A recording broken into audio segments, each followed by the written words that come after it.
Tfajla ta' 29 sena minn Birkirkara tinsab fil-periklu tal-mewt wara li baqgħet nieżla bil-karozza tagħha tat-tip Toyota Vitz fil-baħar.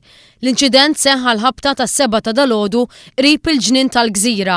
Mill-ewwel investigazzjonijiet tal-Pulizija jidher li l-passiġġier raġel ta' 40 sena ta' nazzjonalità Torka li kien fil-karozza ftit tal-ħin qabel ta' l-ewwel assistenza lit tfajla.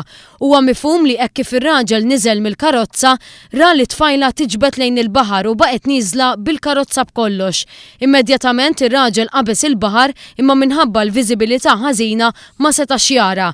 Kien dak il-ħin li sejħu l-Pulizija u l-mara nħarġet mill-karozza f'ħidma bejn il-Pulizija, membri mid-Dipartiment tal-Protezzjoni Ċivili u Buaddas li kien fil-viċinanzi. Fuq il-post marret ambulanza li ħadet lil mara l-isptar Mater Dei fejn irriżulta li tinsab fil-periklu tal-mewt. Bil-każ ġie infurmat il-Maġistrat tal-Assa Ian Farrugia li ħatar inkjesta fuq il-każ. Il-karozza tellet mill-baħar u l-Pulizija għadha għaddejja bl-investigazzjonijiet tagħha.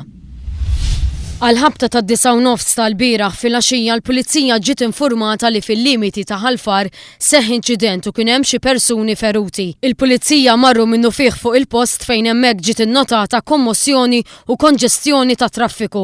Mill-ewwel investigazzjonijiet li saru fuq il-post irriżulta li żiemel li kien qiegħed jiġi missjuq fil-post imsemmi għal xi raġuni laqat żewġ persuni, raġel ta' 50 sena residenti l-Ħamrun u tifla ta' 11-il sena.